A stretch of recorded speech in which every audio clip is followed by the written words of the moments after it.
This episode of Sports Addict Live brought to you by First Round Collectibles. With over 40 years experience, First Round Collectibles offers the widest variety of quality Beckett-graded sports cards anywhere. Representing 10 major sports, First Round has all your favorite players from all your favorite teams at great prices. We are proud of our knowledgeable staff and top-rated customer service, and our reviews vouch for our integrity. Visit us today at firstroundcollectibles.com and find your heroes. That's the number one, ST. Roundcollectibles.com. First Round Collectibles, sports cards for sports fans. Yeah. Let's go.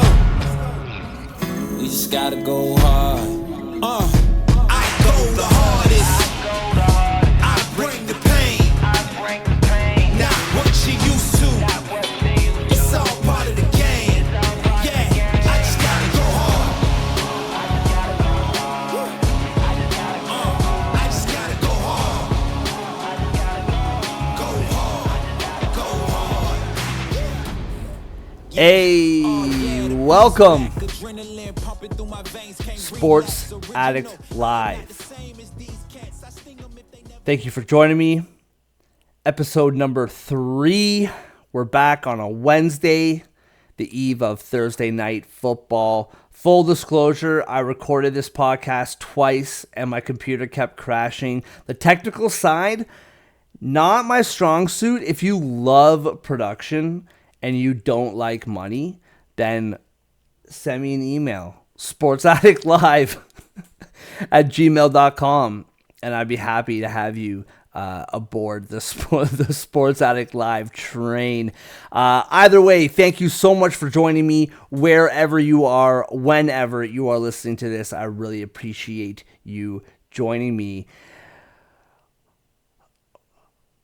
What a week one, eh? It's so funny. Like, you watch the Thursday nighter, and then you watch Sunday, and you go through the whole day, and by the end of the day, you have your main storylines, and you think whatever happens Monday night, you just kind of throw in there, you know, whether it's myself, you know, getting into this business, whether it's people on the radio, TV, you have your main storylines, and Monday night, you'll just kind of throw in there for Tuesday morning, and, no matter what storylines you had in mind based on Sunday, whether it's Joe Burrow and his performance, whether it's the Eagles offense and their performance both on the negative side, whether it's the 49ers just picking up right where they left off before the playoffs and just steamrolling the Steelers, all the positive energy from the Steelers is just out the window now. Whether it's the Dallas Cowboys, that defense just single-handedly winning that game. All these storylines, you think that's the first thing we're going to talk about, or the first things, and that gets thrown all right out the window. Monday night, Aaron Rodgers. It's now Wednesday night, Thursday by the time you hear this, and I brought this up in the podcast that I lost. So I know we're a little bit late now, but holy moly. I can't remember an off-season where there was so much off-season hype. Like, I don't know. Like, there are, I'm sure, situations, like, never mind the league, whatever league it is, where there's a ton of off-season hype on a specific player, a specific team, but none that I can remember like Aaron Rodgers touching down in New York City. I can't remember anything like it. And then they went to Hard Knocks, and like you hear from the Jets beat writers, from New York radio, from TV personalities, you hear from everybody the difference that this guy was making in the locker room, on the field, off the field, just really bringing the team together and these high hopes for this team. And, you know, we talked about this on my first episode. That Jets defense is a top 5 defense. And they showed it Monday night. Like, that defense is off the charts incredible. Now, Josh Allen didn't play well either. I don't think that was all the Jets defense. I think the Buffalo Bills have some problems. And I've expressed my disbelief in the Buffalo Bills over the last couple episodes. But that defense is a top 5 defense, and that offense is young and they're talented. Offensive line troubles notwithstanding, we knew that was a big issue. And when he got hurt, he was on his back. Rodgers was, right? So we knew this offensive line was going to have troubles. But the pieces in that offense, Bryce Hall, was he even hurt? Like, he came back out of a cannon. Wilson, Lazard had a couple nice passes. And we knew last year, as I said last week, if they had 20 or more points in every game, they would have had 5 more wins last year. And they finally got their piece. The final piece to the puzzle. All they needed was a quarterback. And we know Rodgers' season last year wasn't what we've been used to seeing from him. But for it all to be shattered within 4 plays, I've never seen anything like it. And listen, if you don't believe in a fan base curse, this ought to make you believe. Because these poor Jets fans, like, my heart goes out to you. It does. Like, as a Toronto sports fan, I understand disappointment. I understand heartbreak. I understand the pain. I do. But this is next level. Like, next level. Maybe Jacob deGrom going to the Texas Rangers last year's offseason. Maybe that can be comparable. Maybe. Scherzer's now done for the season and probably the playoffs. But this is different. Aaron Rodgers, the savior, comes in, and within 4 snaps, it's over. And now Zach Wilson is out there. And the big debate, and I love this debate. I think it's fantastic. This debate of, do the Jets keep Zach Wilson, or do they try to find somebody else? And if you're the general manager of the New York Jets, you have to have called everybody. Everybody. Within 10 minutes, you're seeing Photoshop, Tom Brady in a Jets jersey. And I don't hate it. Even if you don't do it, if he doesn't say yes, or if you don't like the option, you got to at least call. You got to figure something out. My opinion, for whatever that's worth, this team is too talented to waste it on Zach Wilson. And no disrespect, but we know what Zach Wilson is. And you're hearing all the right things from, the coaching staff and Saleh, just saying he spent all this time with Rodgers and he's grown and he's matured and this and that. And listen, we know what Zach Wilson is, at least right now. And I think if he was with Rodgers for 2 years in that offense, in that locker room, then yeah, maybe Rodgers would have made a difference. But as of now, I don't see it, and I don't think that you can spend this year. Like, this team is good, and they're young, and they're on rookie deals, and you need to take advantage of this and make a move. What that move is, I don't know. The Rams looked really good the other day, but maybe they come back down to earth in a big way, and maybe you trade for Matthew Stafford in week, 5 or 6 or whatever. Maybe that's the move. Maybe, hey, Kyler? Just how long is Kyler Murray going to be hurt for, Mr. Cardinals? Like, I'd make that phone call. I don't really like Kyler Murray. I wouldn't trust it.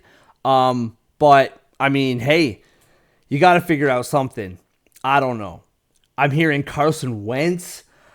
I feel like at this point, and listen, you guys know by now, I'm a Philly fan. I loved Carson Wentz at the time, but I don't know how much better that is.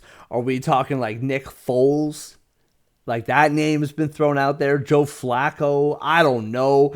Are like those better than Zach Wilson? I can't really say that. But this is a tough way to go, and this defense is really good. And they're really fun to watch. And they won that game. And you watched that game in the fourth quarter, the last 5 minutes. The Jets were like, listen, Wilson, you're not throwing another ball. Like, we're going to run the ball and die with our run game and our defense, and you're not losing this game for us. And he didn't. And, the other thing that gets lost in this is the Packers, like, they get a first-round pick if Rodgers plays 70% of the snaps, which I'm not a math guy. I barely graduated math, but 4 snaps is not 70%. I did the little calculations and I found that out. And so now, like, they're not getting what they wanted out of it. And that video is hilarious. I'm sure you've seen it. It's all over Twitter talking about showing how there was a bar in Green Bay where Packers fans got free drinks if the Jets lost. So a double whammy there. But and then the other side of the football, the Buffalo Bills. Like, I said this last week, that what you love about Josh Allen and what you hate about Josh Allen is that he plays every play like it's the fourth quarter of the Super Bowl, and he's just in hero mode all the time. And this is not going to get you where you want to go. It's just not.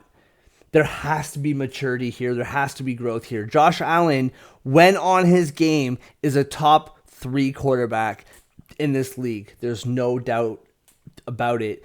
And, the end of the season, we kind of chalked it up to his elbow got hurt in early November, I believe, and he wasn't the same. And okay, that's cool. He's healthy now. Right? 3 picks, 1 fumble.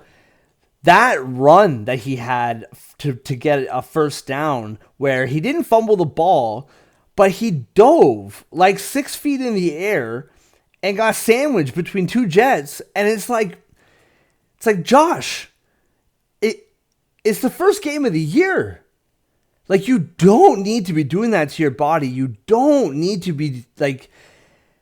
I'm all about it when the game's on the line towards the end of the year. And the other thing too is when you see Zach Wilson coming off the sidelines onto the field, the Buffalo Bills, like the coaching staff and Josh Allen, they gotta be saying to the group, like, hey, listen, we gotta play mistake-free football. Don't turn the ball over. Let's win this game. Listen, the Jets defense is good, but with Zach Wilson, the Jets can't score points. It's tough, and I picked them to go 11-6. I picked them to get a wild card spot. We talked about this. They could go 14-3, or they could miss the playoffs. And to be quite honest with you, it wouldn't surprise me either way. I just know that Josh Allen has to fix whatever this is. It has to be fixed. And the last point that I'll make about this game was his comments after the game, talking about how, it's the same old crap, same old story, same as last year. I play like whatever. And I don't love that. You get the sentiment. You get it. You're down. But I don't love those comments from your quarterback. You got to say the right things in that moment. So tough way to open the season. And then you got the Cincinnati Bengals, Cleveland Browns. Browns winning 24-3. And Joe Burrow, 14 for 31, 82 yards.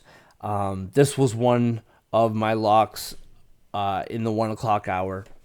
And we'll get to how I did on my picks later in the show.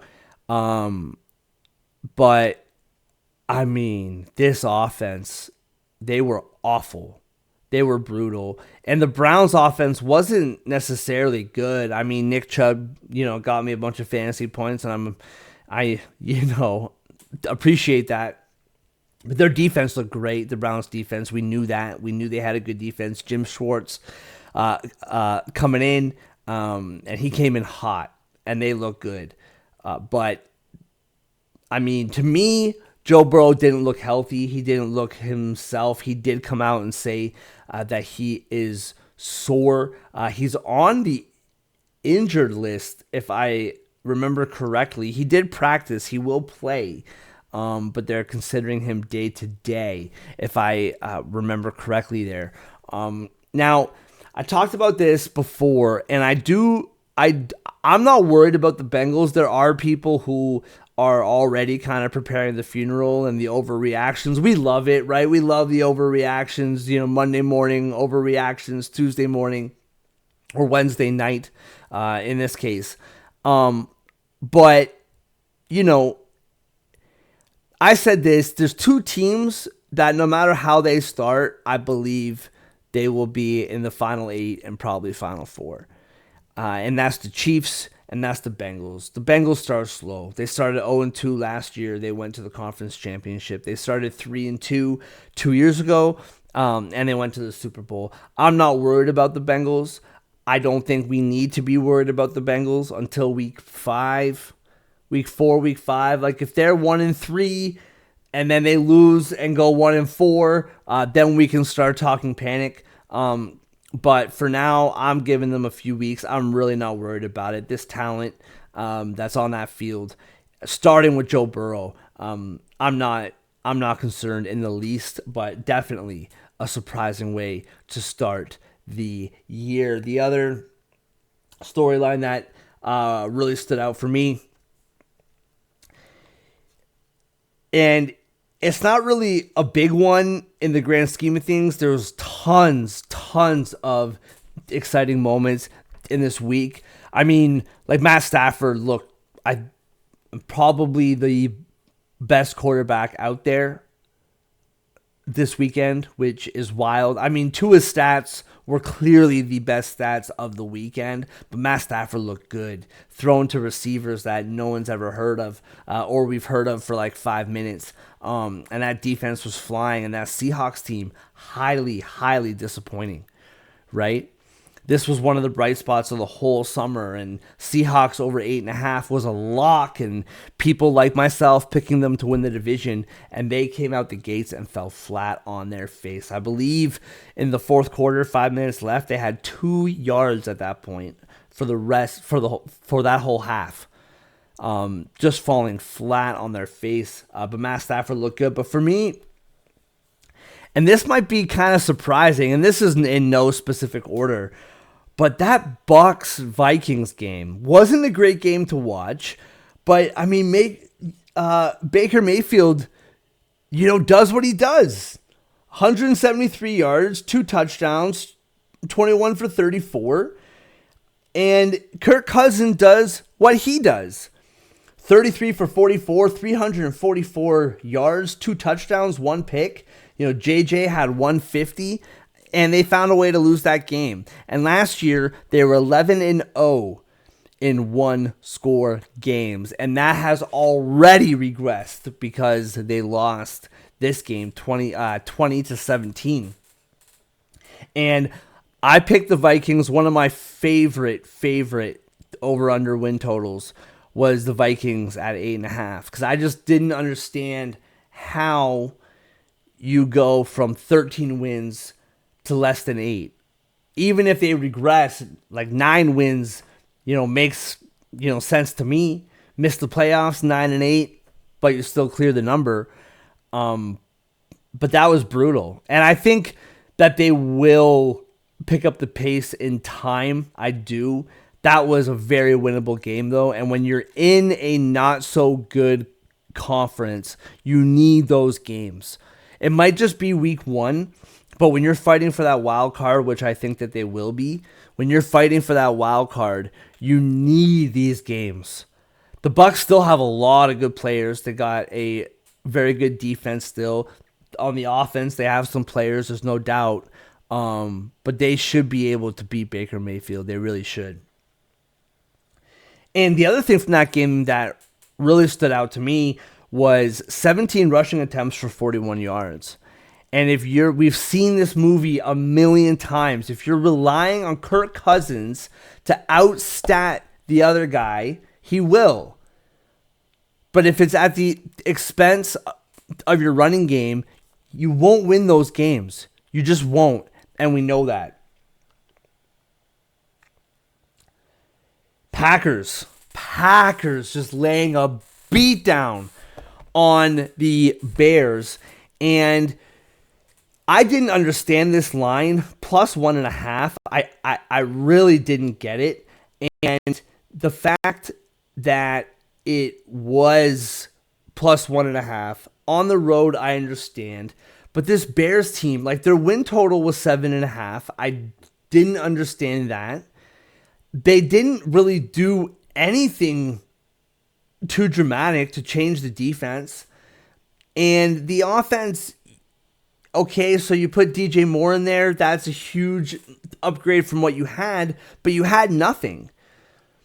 And we talked about this before, that for me, the only way, like the only measuring stick that you need for this season to be successful is Justin Fields good?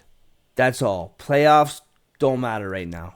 We need to know, is Justin Fields good? And he ran a little bit, he threw a little bit, but it's year 3 now.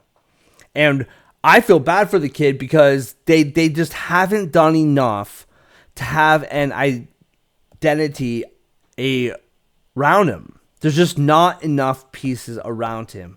You don't have David Montgomery anymore. You got Chase Claypool, DJ Moore. Okay, fine. But you need to put more around him. Massive win. And I mean, listen, Jordan Love looked like it was his first opening day start, right? But let's not forget, he's been with the Packers for a long time. He's been in that quarterback room for a long time with one of the best to ever do it, with a very good coach. He knows the scheme. 15 for 27, 245 yards, and 3 touchdowns. I mean, he did what you needed him to do. And I have high hopes for this team this year. I can't remember what I had them at over-under-wise. I want to... Not over-under, sorry.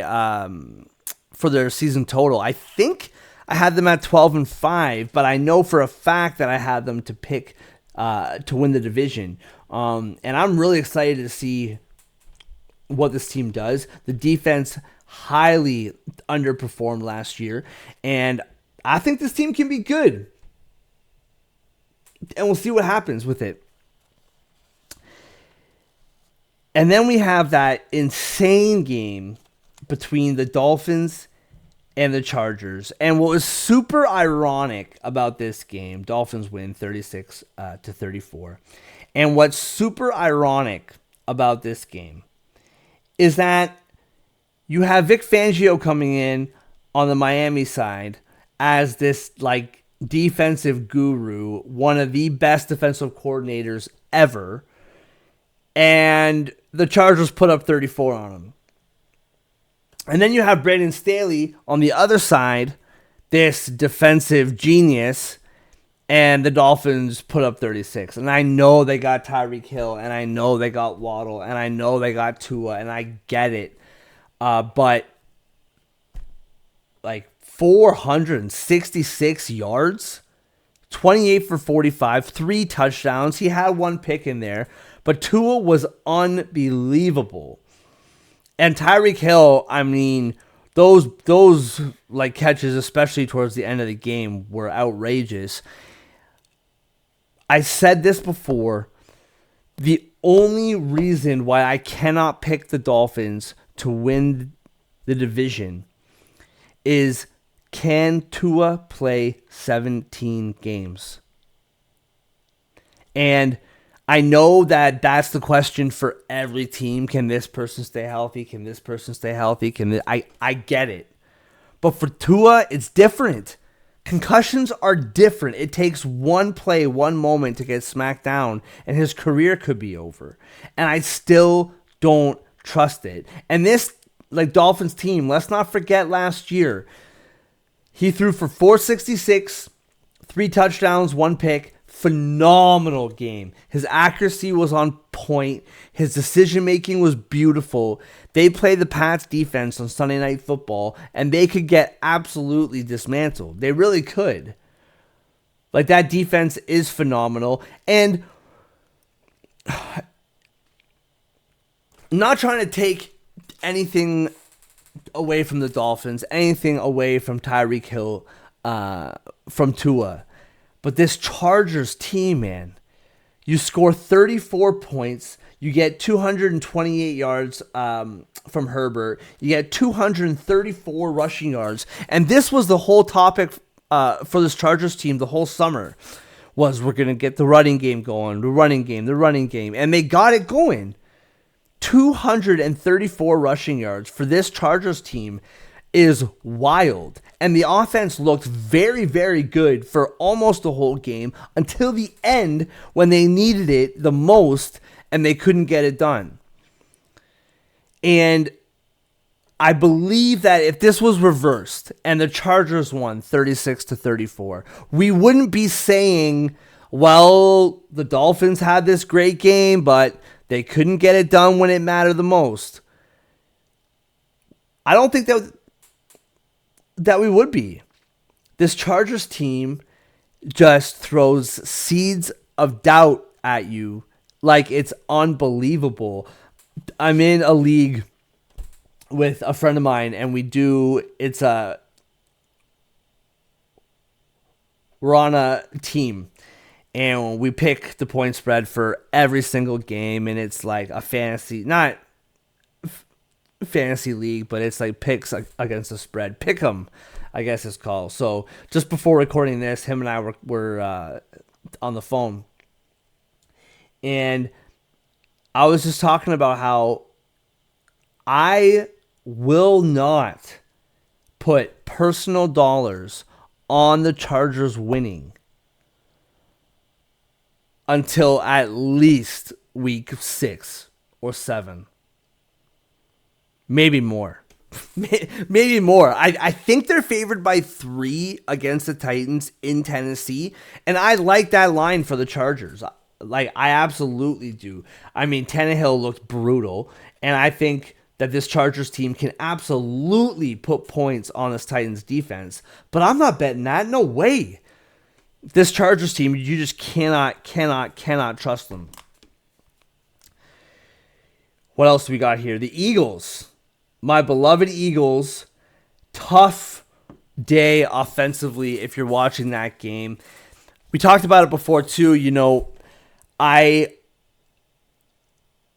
think that it will take time for the defense to adjust to this new coordinator, but I think that a new defensive coordinator was exactly what this defense needed. Nobody's sad to see Gannon go. And we needed that change. We did. Now, Shane Steichen leaving as the coordinator on the offensive side and the play caller, that one might take some time. He was a phenomenal game caller, especially on the fly, kind of catching the trends of the defense, figuring that out as the game went along. And I think we're going to see some growing pains, and we saw it. Jalen Hurts was missing wide open receivers in the middle of the field, just super focused on that deep ball. And Dallas Goedert, top 5 tight end in the league, to finish the game with 0 points. He's on my fantasy team, so you can tell my fantasy mind's going, but 0 touchdowns, 0 receiving yards, 0 catches. I think he was targeted like once or twice. And you got to get him the ball. You have to. However, good teams find a way to win that game, and they won it. And the Patriots, like, I learned more about the Patriots, I think, in this game than I did about the Eagles. I think, like, the Eagles' offense speaks for itself. They're littered with talent, and they're going to be fine. They're playing an average Minnesota defense. They brought in Brian Flores, understood. But I think the Eagles' offense rolls tomorrow night. However, with the Pats, we knew the defense was good, and they played well. They looked phenomenal the other night. But Mac Jones, Bill O'Brien, how long is it going to take him to get this offense warmed up, to get this offense going? How long will it take for Jones to feel comfortable with this Bill O'Brien offense? And it took, maybe 2 turnovers, a couple quarters, and by the second half, that team was rolling. I mean, Mac Jones looked phenomenal, and I'm high on this team. I mean, high is a stretch, but they're over under 7.5, and I picked them to go over. And I think with this new coordinator, if you can get the most that you can get out of Mac Jones and this offense, I still think the lack of pass catchers is a concern. Your running game's pretty good. Got stifled by the Eagles, but that's one of the best defensive lines in the league. But I think I'm talking myself into this Patriots team, and the Dolphins are favored by 2.5, I believe, in New England. And I don't know. I'm leaning Pats, but the last time I picked a dog on Sunday Night Football, we all know how that went. And speaking of that game, and this is my last little point on last week. When you're first watching that game, and it's 16-0 before the game even starts, 40-0, just like brutal. And I mean, what is Danny Dimes doing out there in the fourth quarter? Pouring rain, he's soaking wet, he's still out. Like, why? It's game 1. And I like Brian Daboll, but I just don't understand what he was doing out there still. But besides the point, I don't think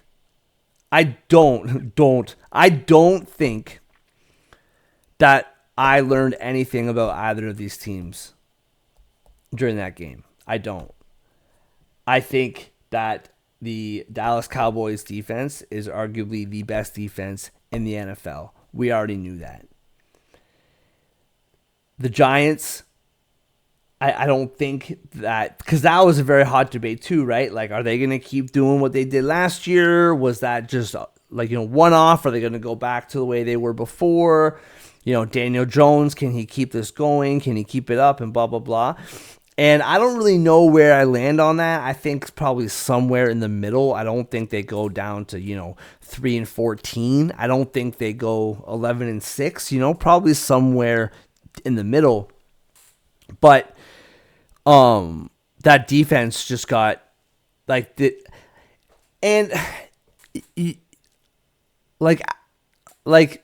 as I say that, their defense was okay.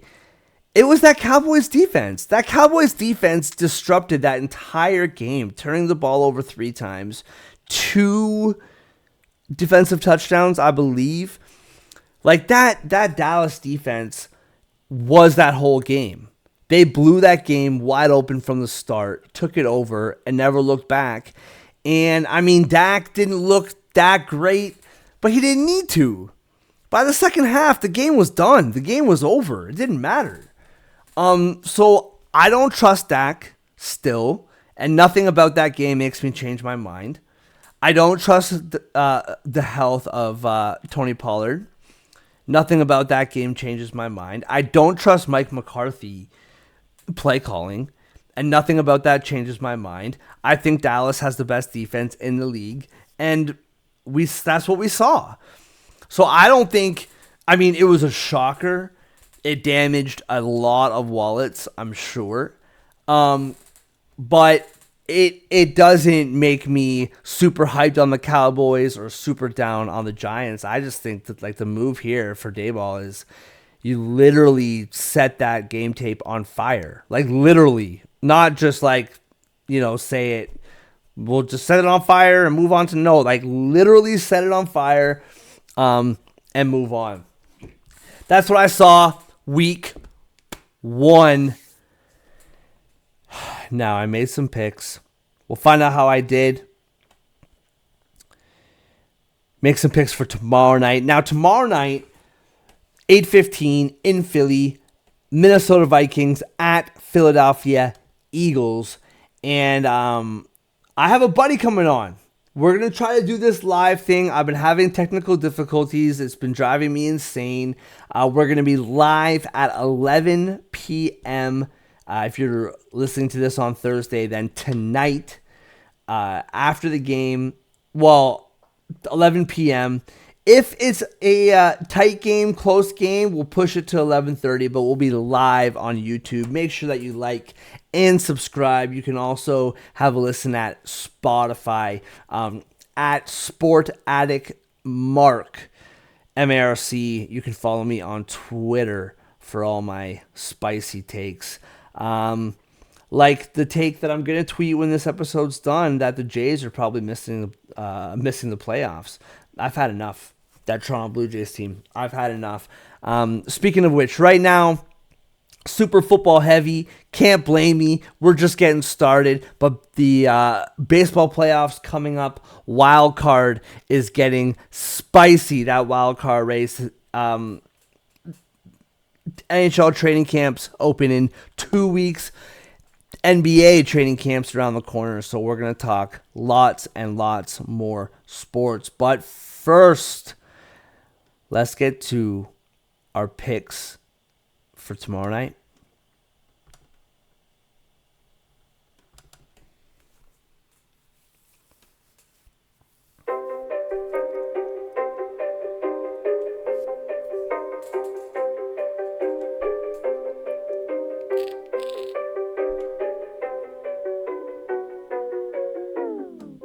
All I hear, go get the money.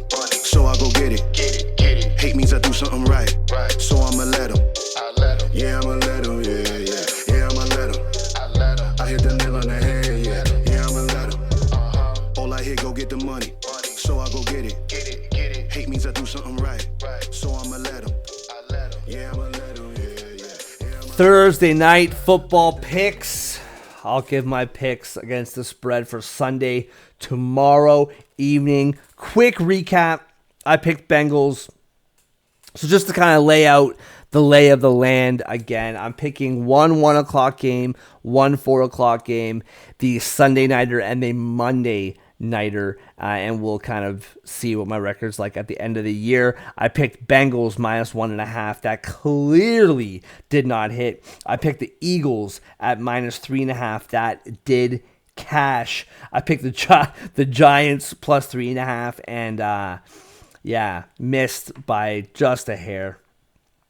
And I picked the Jets +2.5 for completely every reason why they didn't win that game. I picked it for all these reasons and then ended up winning that game for entirely different reasons. So I am 2-2 on week 1. That punt return at the end of the Jets game saved me from going below 500 to start. We'll have some picks for Thursday night's game. Eagles are favored by -6.5. And here's my thing. I don't like the spread in this game. If anything, as you found out from last week, I love myself a good tease. And I'll probably tease this game to plus half a point. Probably, or I guess, no, minus half a point. I don't know if I'm going to do anything against the spread. If anything, I would consider Minnesota plus 6.5. And here's my reasons why. I think that the middle of the field for the Philadelphia Eagles is weak. Nakobe Dean might not play. We know Bradbury. Actually, I don't think Nakobe Dean is playing. I believe he's on the injured list. I believe Bradbury on the corner, or he is out for this game. I love their secondary when you have Slay on one side and Bradbury on the other. I like Job. He made a game-saving play on Sunday. But I mean, Cunningham was just brutal down the middle. I think the middle of this defense is the worst part and the most worrisome part of this Eagles team. I think Kirk Cousins can really throw in this game. I mean, we saw last week 344 yards, right, on a good Tampa Bay defense.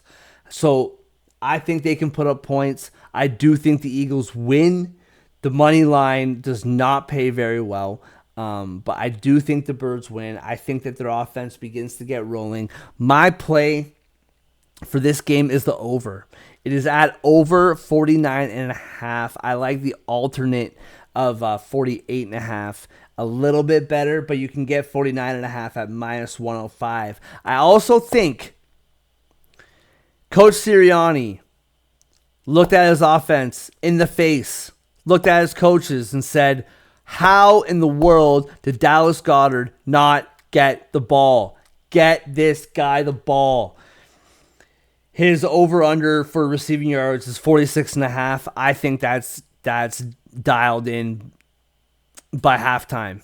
I'm picking Dallas Goedert at -130 at over 46.5. I'm also picking Dallas Goedert to get a touchdown at plus 230. That's a pretty good price, and he's definitely a threat, and I just think they're going to force feed him.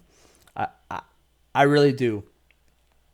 And then the other prop, the last prop that I'll take is Cousins over 263.5 yards at -115. I like Kirky with the over at 263.5 yards at -115. Thank you so much for joining me. I appreciate your time. We're just getting this podcast rolling, The video quality last two episodes has not been the greatest, and my computer's crashing and blah, blah, blah, but we're pushing through. We're getting it done. Please check out my card of the day on my YouTube channel. I'm trying to do that daily. We'll get in the swing of it soon enough. Today's card is a Jalen Hurts rookie card, so check that out. A few days ago, we had Patrick Mahomes, we had Bobby Orr, we had Barry Sanders. Lots. This company, First Round Collectibles, they got a lot to choose from. A deep inventory, and we'll be diving into it every day. So once again, thank you so much for joining me on Sports Addict Live. You can follow me at Sport Addict Mark, MARC, on Twitter. Like, subscribe, share, tell your friends, and we will see you next time. It's all part of the